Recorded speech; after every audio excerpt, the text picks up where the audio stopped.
नमस्कार दोस्तों, मैं हूं आपका होस्ट सूरज कुमार और आप देख रहे हैं IGNOU IQ Hindi YouTube channel. आज हम बात करेंगे BPSC 103 राजनीतिक सिद्धांत, संकल्पनाएं और बहस की। इस सब्जेक्ट में ऑलरेडी हमने इकाई 1 से लेकर इकाई 12 तक के चैप्टर को पढ़ लिया है, जिसका जो वीडियो है वो हमारे चैनल के प्लेलिस्ट पे अवेलेबल है। वहाँ पे जाके आप सारे वीडियोज़ को देख सकते हैं और पढ़ सकते हैं। आज हम जिस इकाई की बात कर रहे हैं वह इकाई 13, कानून और सविनय अवज्ञा प्रतिरोध कब उचित है। आज हम इसकी चर्चा करेंगे। चर्चा करने से पहले और वीडियो में आगे बढ़ने से पहले आपको बता दें कि अगर आपने आपके आने वाले एग्जाम के लिए BPSC 103 यानी इस सब्जेक्ट के इंपॉर्टेंट क्वेश्चन नोट्स को नहीं लिया है तो नीचे दिए गए नंबर पर जाके अभी तुरंत फ़ोन करके या व्हाट्सएप पे मैसेज करके आप इसे ले सकते हैं। आज के लिए एक स्पेशल ऑफर है, जो हम 199 से 99 किए थे, आज के लिए वो सिर्फ 49 में मिल रहा है। तो जल्दी से जल्दी जाइए, देर मत कीजिए और इसे जल्दी से ले लीजिए। तो आइए बिना किसी देरी के हम शुरू करते हैं आज का हमारा टॉपिक, जिसका नाम है कानून और सविनय अवज्ञा।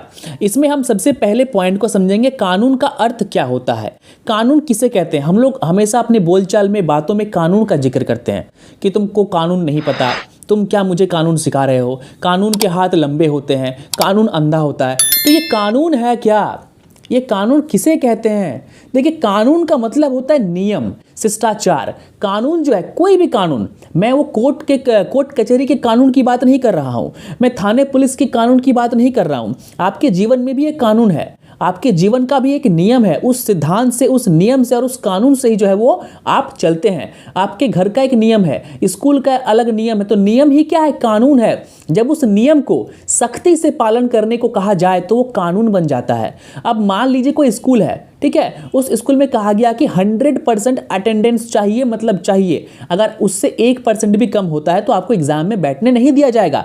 तो उसी नियम का जब कठोरता पूर्वक पालन करवाया जाता है स्कूल मैनेजमेंट के द्वारा, तो उसे हम कहते हैं कठोर कानून है, कठोर नियम है। ठीक है, तो नियम, कानून या सिद्धांत क्या है, एक लॉ है, एक नियम है। तो इस कानून को, मतलब कानून हम लोग क्यों उसको एप्लीकेबल करते हैं अपने जीवन में, अपने जीवन में हम नियम क्यों लाते हैं। ठीक है, संविधान ने नियमों का ब्यौरा क्यों दिया। थाना पुलिस में जो पुलिस वाले कहते हैं कि कानून के दायरे में रहकर काम कीजिए, नियमों को पालन, क्यों, आपको वो शिष्टाचार में लाता है। अगर आप किसी भी कानून को फॉलो करते हैं, किसी भी नियम को मानते हैं, कानून का पालन करते हैं, तो ये क्यों किया जाता है, ये किया जाता है सिर्फ और सिर्फ शिष्टाचार, डिसिप्लिन को मेंटेन रखने के लिए। आपके घर का एक कानून है, आप क्यों फॉलो करते हैं आपके घर का कानून, क्योंकि उसमें एक शिष्टाचार है। आप स्कूल यूनिफॉर्म पहन के क्यों जाते हैं, क्योंकि उसमें एक शिष्टाचार है। तो इसे ही तो कहते हैं कानून। आई बात समझ में। तो कानून का डेफिनेशन अगर आपको एग्जाम में पूछे तो जितना मैंने कहा लंबा चौड़ा सबको लिखना है। स्कूल के कानून अलग होते हैं, ऑफिस के अलग कानून अलग होते हैं, कॉल सेंटर में जो जॉब होते हैं उसके कानून अलग होते हैं, कॉलेज के कानून अलग होते हैं, अस्पताल के भी एक अलग कानून होता है कि अस्पताल में जो ICU वार्ड होता है वहाँ पे आप चप्पल पहन के नहीं घुस सकते, आपको जो है वो सैनिटाइजर का यूज करना पड़ेगा, आपको ग्लव्स लगाने होंगे, आपको एक अलग ड्रेस दिया जाएगा। तो एक नियम है, एक कानून है, ठीक है, जिसका आपको पालन करना होगा।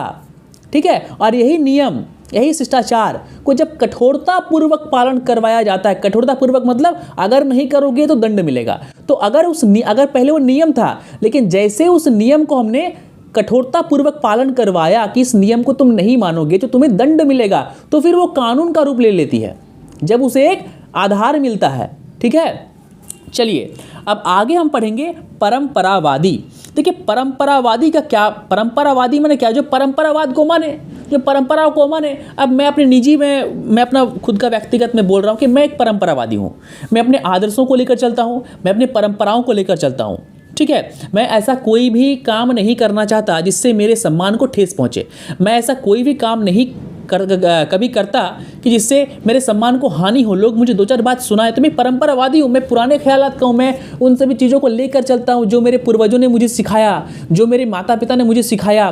तो यही तो है परंपरावादी, ये एक नैतिक दर्शन है परंपरावादी। और परंपरावादियों का मानना क्या है कि जो भी नियम है, जो भी कानून है, ठीक है, उसका सोर्स क्या है, ईश्वर की इच्छा। अब मान लीजिए आप एक मुसलमान हैं तो आप कुरान के नियमों पर चलते हैं, हदीस के नियमों पर चलते हैं। क्यों? क्योंकि आपको पता है कि कुरान और हदीस में अच्छी बातें लिखी हुई है, कुरान और हदीस कभी गलत नहीं हो सकता। इसलिए तो आप उस पर चलते हैं और आप क्या मानते हैं कि कुरान पे लिखी आयत जो है वो क्या, वो ईश्वर की देन है, वो भगवान का वाणी है। उसी प्रकार मैं एक हिंदू हूँ तो मैं अपने वेदों के नियमों को, भगवत गीता के में कही हुई बातों को मानकर चलता हूँ। मैं मानता हूँ कि नहीं, पुरानी बातें तो है लेकिन हमारे लिए अच्छा है। अगर हम उस बातों को मानकर चलेंगे तो हमारा जीवन ही अच्छा होगा, हमारा जीवन ही उन्नत होगा, हम विकास करेंगे, हम दायरे में रहेंगे। तो इसे कहते हैं परंपरावादी, जो उस परंपरा को बनाए रखे, जो हर चीज़ में ये माने कि सभी चीज़ें जो है वो ईश्वर की देन है। ये जो नियम है, मरण, मृत्यु, जीवन, ये आपके हाथ में नहीं है। बाढ़ आना, भूकंप आना, ज्वालामुखी आना आपके हाथ में नहीं है। ये सभी ईश्वर की लीलाएं हैं, उनकी इच्छाएं हैं, महादेव की इच्छाएं हैं। आई बात समझ में? तो ये हो गया परंपरावादी। अब है यथार्थवादी। देखिए यथार्थवादी क्या कहता है। यथार्थवादी कानून को उन मनुष्यों द्वारा निर्मित किया गया मानते हैं। जो यथार्थवादी होते हैं ना, वो ये मानते हैं कि कानून को उन मनुष्यों द्वारा निर्मित किया गया है जो अपने उद्देश्य को प्राप्त करने या अपने अधिकारों को सुदृढ़ करने की इच्छा रखते हैं। यानी कुछ गिने चुने लोग होते हैं समाज में जो समाज के लिए नियम बनाते हैं। क्यों बनाते हैं? ताकि वे अपने उद्देश्यों को प्राप्त कर सके और अपने अधिकारों की शक्ति को दृढ़ रख सके। तो यह है यथार्थवाद या यथार्थवादी। अब हम बात करेंगे मार्क्सवादी वैचारिक समूह। देखिए मार्क्सवादी वैचारिक समूह यानी मार्क्सवादी क्या होता है आप जानते हैं अच्छे से, क्योंकि हमने जो है वो यूनिट 1 से लेके यूनिट 12 तक, अब 13 में हम आ चुके हैं। तो यहाँ तक हमने बहुत बार मार्क्सिज्म की बात की है, बहुत बार मार्क्सवादी की बात की है। तो मार्क्सवादी का जो कानून को लेकर सोच है वो पता क्या है? मार्क्सवादी लोग ये मानते हैं कि जो कानून का जो अधिकार, जो कानून है वो कुछ लोगों तक सिमटी हुई है। वो कुछ धनाढ्य लोग हैं, कुछ संपन्न लोग हैं, कुछ पैसे वाले लोग हैं, कुछ पावरफुल लोग हैं, उन्हीं के इर्द गिर्द कानून घूमती है। ठीक है, उन्हीं के इर्द गिर्द कानून घूमती है। इसीलिए तो पूरे दुनिया भर में जो है वो लेफ्ट विंग यानी मार्क्सवादी जो होते हैं वे राइट विंग का, दक्षिण पंथ का विरोध करते हैं। आई बात समझ में? अभी दक्षिण पंथ क्या है आप सवाल करेंगे। वामपंथ का ऑपोजिट, यानी मार्क्सवादी को ही वामपंथ कहते हैं, मार्क्सवाद को ही वामपंथ कहते हैं, यानी उसके ऑपोजिट। आई बात समझ में? उसके ऑपोजिट की जो बात करें वो दक्षिण पंथ कहलाता है। अब भारत की जो सरकार अभी है वो क्या है? वो दक्षिणपंथी सरकार है। अमेरिका की जो गवर्नमेंट है वो दक्षिणपंथी है। इटली की जो ये है सरकार है, ठीक है, जॉर्जिया मेलोनी, वो क्या है? दक्षिणपंथी है। फ्रांस की गवर्नमेंट की बात करें दक्षिणपंथी है। आई बात समझ में? लेकिन चीन के राष्ट्रपति की बात करें, सरकार की बात करें तो मार्क्सवादी है। रूस मार्क्सवादी है। नॉर्थ कोरिया मार्क्सवादी है। क्यूबा मार्क्सवादी है। आई बात समझ में? तो ये हो गया मार्क्सवादी वैचारिक समूह। चलिए अब आगे हम देखेंगे नारीवादी। देखिए नारीवादी यानी नारीवाद की जो बात करता है, जो नारियों के उत्थान की बात करता है, जो बात करता है कि नारियों के साथ जो असम्मान होते हैं, नारियों के साथ जो प्रताड़ना की जाती है, नारियों के साथ जो गलत व्यवहार, गलत आचरण, ठीक है, होता है, उनके साथ जो बलात्कारें होती है, उनके खिलाफ जो आवाज़ उठाता है उसे कहते हैं नारीवादी। जो नारियों के, महिलाओं के, स्त्रियों के हक की बात करे, उनके अधिकारों की बात करे, ठीक है, उसे हम लोग कहते हैं नारीवादी। यानी हमारा जो समाज है वो पितृसत्तात्मक है। तो पितृसत्तात्मक समाज का, पुरुष प्रधान समाज का जो विरोध करे उसे हम कहते हैं नारीवादी। नारीवादी नारियों के उत्थान की बात करता है, उनके अधिकारों की बात करता है। नारीवादी ये तर्क देते हैं कि नारियों को भी जो है वो पुरुषों की तरह सम्मान मिलना चाहिए, उन्हें भी संपत्ति का अधिकार मिलना चाहिए, उन्हें भी हर चीज़ का वो अधिकार मिलना चाहिए जो एक पुरुष को मिलता है। ये नारीवादियों की सोच है। चलिए अब देखिए, अब आगे हम बढ़ेंगे हमारे नेक्स्ट पॉइंट की तरफ, जो है कानून, दायित्व और सहमति की अवधारणा। देखिए कानून क्या है आपने समझ गया, दायित्व मतलब कर्तव्य हमने पहले ही पढ़ा है, सहमति की अवधारणा, सहमति का अर्थ क्या? सहमति यानी किसी भी बात को लेकर सहमत होना। मान लीजिए हम लोग 5 लोग हैं, ठीक है, 5 लोगों में 3 लोगों ने कहा कि आज हम लोग जो है पिकनिक पे जाएंगे और पिकनिक में जाके जो है हम लोग क्या करेंगे, हम लोग मुर्गा खाएंगे, ठीक है, आई बात समझ में। और 2 लोग कहते हैं कि नहीं हम लोग जो है वो ये भेज खाएंगे, तो इसमें सहमति नहीं बना। लेकिन वहीं पे अगर वो बाकी 2 लोग ये बोल देते हैं कि नहीं ठीक है, हम लोग भी जो है हम लोग इसमें सहमत हैं, आप लोग जो खाइएगा हम लोग भी वही खाएंगे, तो इसे कहते हैं सहमति की अवधारणा। ठीक है, उसमें सबसे पहले हम लोग पढ़ेंगे ईश्वरीय आदेश, दैवीय आदेश। देखिए ईश्वरीय या दैवीय आदेश का मतलब होता है कि वो आदेश जो ईश्वर या देव के द्वारा दिया जाए, ठीक है, जो भगवान के द्वारा दिया जाए। मैंने आपको इससे पहले के चैप्टर में, चैप्टर 12 में हमने आपको बताया था कि किस प्रकार आज से तकरीबन कई हजार साल पहले, कई सौ साल पहले जब राजाओं का शासन हुआ करता था तो राजा को लोग भगवान मानते थे। राजा के आदेश को लोग पालन करते थे भगवान समझ के कि ये हमारे भगवान है, भगवान का भेजा हुआ दूत है। ठीक है, तो इसे कहते हैं ईश्वरीय आदेश, यानी राजा ने जो कह दिया सो कह दिया, सबको मानना पड़ेगा। उसके बाद है सामाजिक अनुबंध।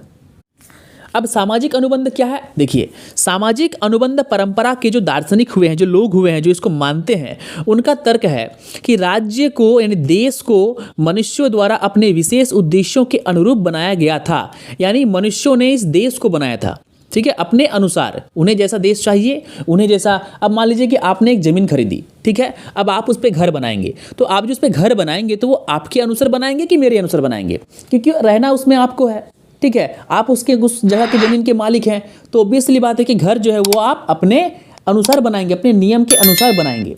ये जो सामाजिक अनुबंध वाली परंपरा थी वह 17वीं शताब्दी में विकसित हुई, जब थॉमस हॉब्स और जॉन लॉक ने यथेच्छ विभिन्न लक्ष्यों को सिद्ध करने के लिए इस सिद्धांत का उपयोग किया, यानी सामाजिक अनुबंध का उपयोग किया। चलिए अब आगे हम बढ़ते हैं। आगे हमारा है निष्पक्षता। निष्पक्षता क्या है? देखिए, निष्पक्षता यानी किसी का भी पक्ष ना लेना। निष्पक्ष, हम लोग निष्पक्ष चुनाव, यानी हम किसी का भी पक्ष नहीं लेंगे।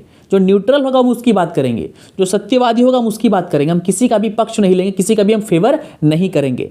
निष्पक्षता का सिद्धांत एक राजनीतिक समाज पर लागू होता है जहां इसके सदस्य इसे सहकारी उद्यम के रूप में मानते हैं। इस सहकारी व्यवस्था में भाग लेने वाले सभी लोगों पर कुछ विशेष प्रतिबंधों के कारण प्रत्येक को कुछ लाभ मिलता है। अतः सहमत प्रतिबंधों की अधीनता स्वीकार किए बिना लाभों का आनंद लेना उचित नहीं होगा और समाज में असंतुलन पैदा होगा। यानी मान लीजिए कि आपके गांव का जो मुखिया है या सरपंच है या एमएलए है, ठीक है, वो जो है 2-4 लोगों को लेकर ही चलता है, उन्हीं को लेके चलता है, उन्हीं को लेके घूमता है, उन्हीं का काम करता है, आपका काम नहीं करता। तो ये क्या है? ये पक्षपाती है। एक विधायक को, एक सांसद को, एक देश के राजा को निष्पक्ष होना चाहिए। नरेंद्र मोदी अगर हिंदुओं की बात करते हैं तो वो मुसलमानों की बात करते हैं। वो बोलते हैं कि मुसलमानों के एक हाथ में कुरान होना चाहिए और एक हाथ में कंप्यूटर होना चाहिए। वे दरगाह जाते हैं, वहाँ पे डोनेशन देते हैं। वे जो है वो हज यात्रियों को सब्सिडी जो है वो बढ़ा देते हैं। कांग्रेस के टाइम में जितनी भी सब्सिडियाँ थी उसको बढ़ा के वो और अधिक कर देते हैं। वे हज हाउस का निर्माण करवाते हैं। हमारे झारखंड में जब हमारे बीजेपी का शासन था, रघुवर दास सरकार, वहाँ पर जो मुख्यमंत्री रघुवर दास जी थे, तो कई सारे हज हाउस जो है उन्होंने वहाँ पे अच्छा बनवाया था। आई बात समझ में? और उसके बाद अगर मान लीजिए कि राजा नरेंद्र मोदी जी हैं, भाषण देते वक्त कहीं पे नमाज जो है वो शुरू हो जाता है पढ़ना, तो अपना भाषण को वो रोक देते हैं। तो इसे कहते हैं कि सभी को समान रूप से देखना। ठीक है, अयोध्या में राम मंदिर बनाया गया तो मस्जिद बनाने के लिए भी जमीन दी गई कि आप वहाँ पे आलीशान मस्जिद बनाइए, हमें कोई आपत्ति बिल्कुल नहीं है। तो इसे कहते हैं निष्पक्षता, यानी किसी का भी फेवर न लेना, किसी का भी पक्ष न लेना। आगे है कृतज्ञता। कृतज्ञता का मतलब होता है विनम्र, यानी कोई अगर आपको कुछ बोले तो उस बात को आप माने, आप उसके सामने विनम्र हैं। ठीक है, तो जो कृतज्ञता की अवधारणा का पता प्लेटो की पुस्तक क्रीटो में विख्यात कार्य के वर्णन से लगाया जा सकता है, लेकिन आधुनिक समय का विश्लेषण सामान्य और एडीएम वॉकर के कार्यों में पाया जा सकता है। इस तर्क के अनुसार, यानी कृतज्ञता के तर्क के अनुसार, सभी नागरिकों को राज्य और इसकी मशीनरी को इसके द्वारा प्रदान किए जाने वाले लाभों के लिए कृतज्ञता का कर्ज देना पड़ता है। यानी अगर राज्य आपको कुछ देती है, हमें राज्य से, सरकार से बहुत कुछ मिलती है, तो हमें सरकार के प्रति कृतज्ञ होना चाहिए, हमें उनका धन्यवाद करना चाहिए, हमें उनका आदर करना चाहिए। अब मान लीजिए कि आपको जब मैं कुछ चीज़ देता हूँ, अभी आप ही को मैं वीडियो बना रहा हूँ, ठीक है, यानी आपको मैं कुछ दे रहा हूँ, कुछ नॉलेज दे रहा हूँ, इससे आपको एग्जाम में लिखने में आसानी होगी। तो आप जो थैंक यू लिखते हैं तो क्यों लिखते हैं? वही तो है कृतज्ञ।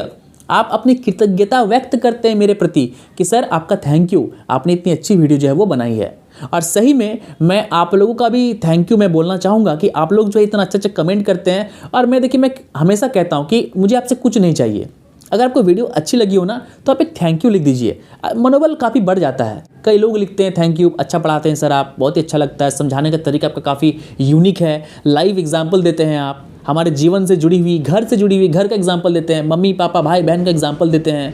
ठीक है। तो मुझे भी काफ़ी अच्छा लगता है आप लोगों को इस तरीके से समझाने में, और मैं आपसे हमेशा यही निवेदन और अनुरोध करना चाहूँगा कि अगर आप मेरे वीडियो को देख रहे हैं और अगर मेरे वीडियो से आपको कुछ भी बेनिफिट मिल रहा है तो ज़रूर लिखिए। एग्ज़ाम से आइए, अगर मेरे पढ़ाया हुआ चीज़ आपको समझ में आया और मुझसे पढ़ के आपने अच्छे से लिखा तो भी आप एक थैंक यू जरूर लिख दीजिए।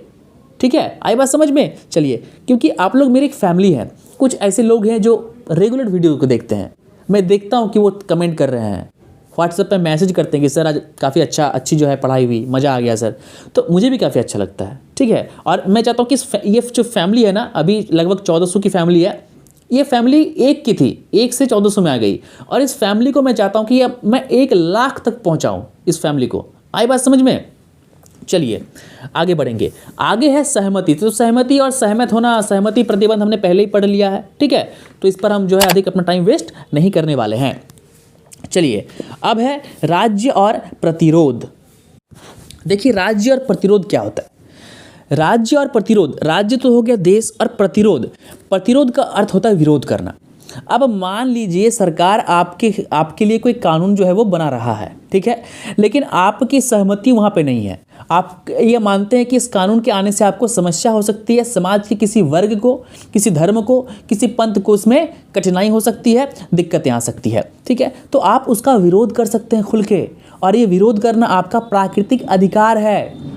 आप किसी भी चीज़ का विरोध कर सकते हैं। आपके साथ कोई भी अगर कुछ ज़बरदस्ती कर रहा है, ठीक है, वो किसी भी प्रकार का हो सकता है। आपको कोई ज़बरदस्ती खाना भी खिला रहा है कि नहीं खाना पड़ेगा, आपको कोई शराब पिला रहा है ज़बरदस्ती कि नहीं तुमको पीना पड़ेगा, तो वो भी आप विरोध कर सकते हैं। वो आपका प्राकृतिक अधिकार है। ठीक है, ये आपको सरकार ने नहीं दिया, चाहे कानून ने आपको नहीं दिया, ये आपका प्राकृतिक अधिकार है जो आपको आपके जन्म से मिला है। आई बात समझ में? जब बच्चा छोटा होता है तो मम्मी उसे खाना खिलाती है, वो नहीं खाता है, तो उसका अधिकार है भाई, वो नहीं खाएगा, उसको भूख नहीं है। ठीक है, वो नहीं खाना चाहता है, तो वो अधिकार अपना प्रतिरोध कर सकता है। अब मान लीजिए सरकार कोई बिल लाया, एग्जाम्पल के लिए किसान आंदोलन, सरकार ने किसान बिल लाया, ठीक है, लेकिन किसानों को इस बिल में सहमति नहीं थी, उन्होंने विरोध किया, सरकार को बिल वापस लेना पड़ा। SC/ST एक्ट के कानून में जो है बदलाव की बात सरकार कर रही थी। SC/ST के जो लोग थे उन्होंने विरोध किया, सरकार को कानून वापस लेना पड़ा। तो इसे कहते हैं प्रतिरोध। आप विरोध दर्ज कर सकते हैं। आई बात समझ में? चलिए, अब आगे है सविनय अवज्ञा को समझना। सविनय अवज्ञा क्या है? आपने इतिहास में पढ़ा होगा, महात्मा गांधी जी द्वारा सविनय अवज्ञा आंदोलन की शुरुआत की गई थी। यानी सविनय अवज्ञा, अवज्ञा का अर्थ होता है आज्ञा न मानना। मैं आपकी आज्ञाओं को नहीं मानूंगा, सविनय अवज्ञा। यानी आप जो कानून लाएंगे, आप जो कानून पेश करेंगे, उस कानून का मैं विरोध तो करूंगा ही करूंगा, और उस कानून को मानूंगा भी नहीं। अगर सरकार ने कहा कि सड़क पे तुम्हें बाईं ओर चलना चाहिए, तुम बाईं ओर चलोगे, ठीक है, मैं क्या करूंगा? मैं दाईं ओर चलूंगा, मैं बीच में चलूंगा। मैं एग्जाम्पल दे रहा हूँ, बीच में चलोगे तो भाई फिर चल जाओगे सीधे भगवान को प्यारे हो जाओगे, या राइट में चलोगे तो भी भगवान को प्यारे हो जाओगे। मैं एक एग्जाम्पल दे रहा हूँ। सरकार ने आपको ये जो है आपके लिए नियम बनाई है, ठीक है, कि 18 साल के ऊपर के व्यक्ति को ही जो है वो वोट देने का अधिकार मिलेगा। अब आपकी ये 16 है, आप ज़बरदस्ती नहीं मुझे वोट देना है, मैं वोट दूंगा ही दूंगा, मैं कानून तोड़ूंगा, ज़बरदस्ती आप घुस गए और वोट दे के आप आ गए। कई जगह पर ऐसा होता भी है, ठीक है, कई जगह पर जहाँ पे बोगस वोट होती है ना, वो यहाँ पर ऐसा होता भी है। तो इसे कहते हैं सविनय अवज्ञा, और महात्मा गांधी ने यही तो किया था। अंग्रेजों के बनाए गए नियमों को तोड़ा था उन्होंने, कि तुम्हारे बनाए गए नियम हम नहीं मानते हैं, ये हमारा देश है, तुम्हारा नियम हम माने तो क्यों माने भाई, देश हमारा है, नियम तुम बनाओगे। तो उसी के खिलाफ गांधी जी ने सविनय अवज्ञा को जो है वो लाया था। ठीक है, चलिए अब देखिए, ये जो शब्द है सविनय अवज्ञा, ये शब्द हेनरी डेविड थोरो ने अपनी एक रचना the relation of the individual to the state 1849 में की थी, जिसकी पैदाइश अमेरिकी सरकार द्वारा लागू राज्य, ठीक है, पोल कर का भुगतान करने से इनकार किया था, ठीक है, हुई थी। यानी उन्होंने जो है वो स्टेट टैक्स देने के लिए क्या किया था? मना किया था कि मैं टैक्स नहीं दूंगा, यानी कानून को उन्होंने तोड़ा। सरकार कह रही है कि आपको टैक्स देना होगा, लेकिन हमने क्या कहा कि हम टैक्स नहीं देंगे। तो ये हो गया सविनय अवज्ञा को समझना। तो अगर सविनय अवज्ञा के बारे में पूछे तो आप बढ़ा चढ़ा किसके बारे में लिख दीजिए, आप गांधी जी के बारे में लिख दीजिए कि गांधी जी ने किस प्रकार जो है अंग्रेजों के खिलाफ जो है सविनय अवज्ञा आंदोलन को छेड़ा था और पूरे देश भर में ये फैल गया था। और सविनय अवज्ञा का मतलब क्या होता है कि हम आपके कानून को नहीं मानते हैं। ठीक है, चलिए सविनय अवज्ञा की विशेषताएं। अब सविनय अवज्ञा की विशेषताएं क्या है देख लीजिए। ठीक है, सविनय अवज्ञा की जो विशेषता पहला है अहिंसा, यानी इसमें हिंसा नहीं होती, इसमें तोड़फोड़ नहीं होता। आपने देखा होगा भारत में अक्सर किसी भी प्रदर्शन में क्या होता है कि तोड़फोड़, आगजनी, बस को तोड़ दिया, ठीक है, बस को जला दिया। हरियाणा में कुछ दिन पहले दंगा हुआ था। ठीक है, तो यही सब चीज़ें सविनय अवज्ञा में नहीं होती। मैं आपको नहीं मारूंगा, मैं आपके संपत्ति को नुकसान नहीं पहुंचाऊंगा। मैं क्या करूंगा, आपके द्वारा आप बनाए गए कानून को मैं मानूंगा ही नहीं। मेरा यही जो है वो क्या है, वो आंदोलन का विशेषता है, यानी अहिंसा। ठीक है, मैं आपको तोड़फोड़ नहीं करूंगा, अहिंसा में नहीं करने वाला। उसके बाद है कर्तव्य निष्ठा। सविनय अवज्ञा की सबसे प्रमुख विशेषताओं में से एक है कर्तव्य निष्ठा। ये अनुयायी की ईमानदारी और नैतिक दृढ़ विश्वास की नींव पर आधारित है। जैसा कि महात्मा गांधी के सत्याग्रह की अवधारणा में केंद्रीय रूप से नैतिक शुद्धता और सत्य पर जोर सन्निहित है। यानी मैं अहिंसा नहीं करूंगा मतलब नहीं करूंगा। अब गांधी जी के जो लोग थे उन्होंने अहिंसा कर दिया, चौरा चौरी हत्याकांड में उन्होंने कांड कर दिया, जला दिया और उन्होंने आंदोलन को वापस ले लिया। यानी कर्तव्य का बोध होना चाहिए आपके पास। ठीक है, रॉल्स के लिए यानी जॉन रॉल्स जो थे उन्होंने कहा कि सविनय अवज्ञा की आवश्यकता तभी होती है जब नीति निर्माताओं के न्याय के सिद्धांतों का सम्मान नहीं किया हो। ठीक है, यानी जो नीति के निर्माता है, जो कानून को बनाते हैं, उन्होंने न्याय के सिद्धांत का सम्मान नहीं किया हो, यानी सबके लिए न्याय बराबर हो, उसका पालन नहीं किया हो, तभी हमें सविनय अवज्ञा का क्या पालन करना होता है, सविनय अवज्ञा को लाना होता है। अब आगे आपका नेक्स्ट पॉइंट है प्रतिरोध कब उचित है। देखिए इसके पहले भी आपका दो टॉपिक है संवाद और प्रचार, तो ये उतना इंपॉर्टेंट नहीं है। संवाद मैंने क्या होता है, संवाद मैंने अपने चीज़ों को बताना, ठीक है, अपने संदेश को पहुंचाना, आई बात समझ में, संवाद है। प्रचार क्या है, यानी किसी भी चीज़ का आप एडवर्टाइज कर रहे हो, प्रचार है, तो उसके बारे में क्या आपको मैं समझाऊं। आप ऑलरेडी ग्रेजुएशन में हैं, आप ऑलरेडी लिख सकते हैं, जो समझाना मैं आपको वो समझा रहा हूं। प्रतिरोध उचित कब, यानी प्रतिरोध कब किया जाना चाहिए। ऐसा तो नहीं कि सरकार कुछ भी कानून ला रही है हम उसका विरोध कर रहे हैं, सरकार अच्छा कानून भी ला रही है तो भी उसका हम विरोध कर रहे हैं, ऐसा नहीं होना चाहिए। यानी प्रतिरोध कब करना उचित है, जब हमें लगे कि सरकार निष्ठुर है, जब हमें लगे कि सरकार हमारे हित में काम नहीं कर रही है, जब हमें लगे कि सरकार इस देश के विकास कार्य में हेल्प नहीं कर रही है, जब हमें लगे कि सरकार के नेता मंत्री काफ़ी घोटाले कर रहे हैं, तब हमें प्रतिरोध करना चाहिए, तब हमें विरोध करना चाहिए। जैसे कि अभी हाल फिलहाल झारखंड के एक राज्यसभा के सांसद थे रांची से, ठीक है, तो उनके घर से 350 करोड़ जो है रुपया मिला। तो इसके खिलाफ आप विरोध कर सकते हैं, प्रदर्शन कर सकते हैं कि क्यों कैसे उन्होंने ऐसा किया, ऐसे लोगों को सरकार ने क्यों जो है, कांग्रेस पार्टी ने जो है क्यों उनको जो है वो टिकट दिया। वो कांग्रेस से हैं और कांग्रेस का मैं किसी भी पॉलिटिकल पार्टी को मैं सपोर्ट बिल्कुल नहीं करता। ठीक है, मैं कांग्रेस के इंदिरा गांधी का भी जो है वो कट्टर समर्थक हूँ और नरेंद्र मोदी के जी के भी कार्यों का मैं कट्टर समर्थक हूँ। आई बात समझ में। मैं राजीव गांधी का भी काफ़ी जो है वो मैं उन्हें मानता हूँ कि काफ़ी अच्छे उन्होंने काम किया है। भारत में कंप्यूटर लाने का श्रेय उनको जाता है। भारत का जो ये डिजिटलीकरण है, डिजिटल युग है, उन्होंने सबसे पहले जो है प्रयास राजीव गांधी जी ने किया था। और मैं अटल बिहारी वाजपेयी के स्वर्णिम चतुर्भुज को भी मानता हूँ। आई बात समझ में। समझौता एक्सप्रेस, भारत से पाकिस्तान तक का ट्रेन उन्होंने जो स्टार्ट किया था, उनको भी मैं काफ़ी अच्छा मानता हूँ। ठीक है, उसके बाद जो है कारगिल युद्ध वगैरह जो है, इंदिरा गांधी का 1971 का जो वॉर था, पाकिस्तान को 2 टुकड़ों में बांट दिया, उनको मैं अच्छा मानता हूँ। देखिए कांग्रेस पार्टी का घोटाला से जो है ना वो दूर दूर का जो है वो नाता रहा है। ठीक है, सुरेश कलमाडी का आपने नाम सुना होगा, कॉमनवेल्थ घोटाला, भयंकर घोटाला किया था। 2G स्पेक्ट्रम, कोलगेट घोटाला, कोयला घोटाला और भी कई सारे घोटाले हैं। नेशनल हेराल्ड मामला जो है घोटाला, राजीव गांधी का बोफोर्स का घोटाला, बड़े बड़े घोटाले हुए हैं। लेकिन भाजपा में आप दिखा दीजिए कि एक भी घोटाले जो है निकल के सामने आया हो, बिल्कुल नहीं, कभी नहीं। ठीक है, चलिए अब मैं जो है बोलता हूँ कि जो कांग्रेस से थे, ये जो राज्यसभा के सांसद हैं धीरज साहू, ये कांग्रेस से थे। 350 करोड़ मिला और कल जो है मैं न्यूज़ में देख रहा था 17 किलो सोना इनके घर से बरामद किया गया। 17 किलो। अभी तो इनके घर के ज़मीन को खोदने की बात चल रही है, अभी इनके दीवारों को जो है तोड़ने की बात चल रही है कि क्या पता दीवारों के अंदर में हीरे जवाहरात जो है वो डाल के रखे हों, हो भी सकता है। आई बात समझ में। चलिए, तो इनका हमें प्रतिरोध करना चाहिए, इस चीज़ों का हम क्या करेंगे, प्रतिरोध करेंगे। आई बात समझ में। तो बस इसी के साथ ही जो है आपका चैप्टर होता है ख़त्म। उम्मीद करते हैं कि आपको अच्छे से समझ में आया हो चैप्टर, और जैसे मैं आपको समझा रहा हूँ आपको ठीक वैसे ही लिखना है। धीरज साहू का मैंने एग्जाम्पल दिया, तो आपको धीरज साहू का एग्जाम्पल वहाँ पे लिखना है, आपको मार्क्स मिलेंगे। चेक करने वाले जो होंगे ना वो देखेंगे कि आप काफ़ी अपडेट हैं। जो लिख रहा है स्टूडेंट वो काफ़ी अपडेटेड चीज़ों को लेकर लिखिए वहाँ पे। धीरज साहू जो इतना इतना ऐसा ऐसा कांड किया, उनके घर से 350 करोड़ का कैश मिला, 17 किलो का सोना मिला, तो उनके खिलाफ अगर कोई प्रदर्शन करे तो वो उचित है कि ऐसे लोगों के खिलाफ हमें प्रदर्शन करना चाहिए। अब संसद भवन में जो हमला हुआ कल, ठीक है, आई बात समझ में, कल हुआ ना, कल परसों, ठीक है, 13 को, तो उसके खिलाफ जो है हम प्रदर्शन कर सकते हैं।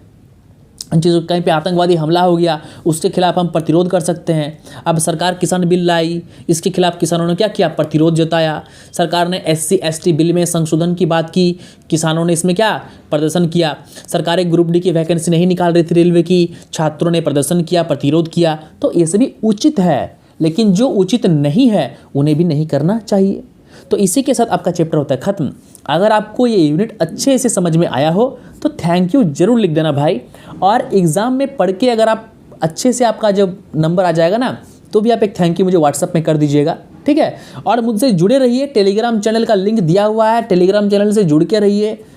कोई दिक्कत हो मुझे फ़ोन कीजिए, पूछिए, पूछने का फ़ोन करने के कोई पैसे नहीं लगते भाई, पैसे लगते हैं सिर्फ असाइनमेंट के और नोट्स के। कोई सजेशन चाहिए सर क्या करें क्या नहीं करें समझ में नहीं आ रहा है, फ़ोन कीजिए, no problem, 24/7 I am available, ठीक है।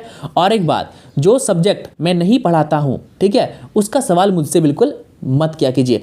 SST का सवाल कीजिए मुझसे। हिंदी डिपार्टमेंट के कुछ लोग मुझे सवाल करते हैं, हिंदी डिपार्टमेंट मेरा नहीं है, हिंदी डिपार्टमेंट पूर्णिमा मैम पढ़ाती हैं, ठीक है, और वो अभी आउट ऑफ टाउन है, तो हिंदी डिपार्टमेंट मेरा नहीं है। हिंदी के सवाल मुझसे हल नहीं होंगे, मैं नहीं कर पाऊँगा हिंदी के सवालों को हल, कुछ कुछ कर पाऊंगा, कुछ कुछ नहीं कर पाऊंगा। तो जो मैं नहीं जानता उसके बारे में बात करना क्या है, फिजूल है। आप मुझसे पॉलिटिकल साइंस के बारे में पूछिए, आप मुझसे हिस्ट्री के बारे में पूछिए, ज्योग्राफी के बारे में पूछिए, इकोनॉमिक्स के बारे में पूछिए, जियोपॉलिटिक्स के बारे में पूछिए, मैं आपको बिल्कुल बताऊंगा, ठीक है। रीजनिंग के सवाल है आपको नहीं हो रहा, आप मुझसे पूछिए। अब मैथ के सवाल आप मुझसे पूछेंगे तो मैं तो भाई मैथ में 0 हूँ, मुझसे होगा नहीं, जो है वो क्लियर है। आई बात समझ में? चलिए, और आपको नोट्स चाहिए, इंपॉर्टेंट क्वेश्चन चाहिए, नीचे दिए गए नंबर पर फ़ोन कीजिए, और 50 रुपये में अवेलेबल है, आज के लिए ऑफर है, जल्दी से जल्दी ऑर्डर कर लीजिए। नमस्कार।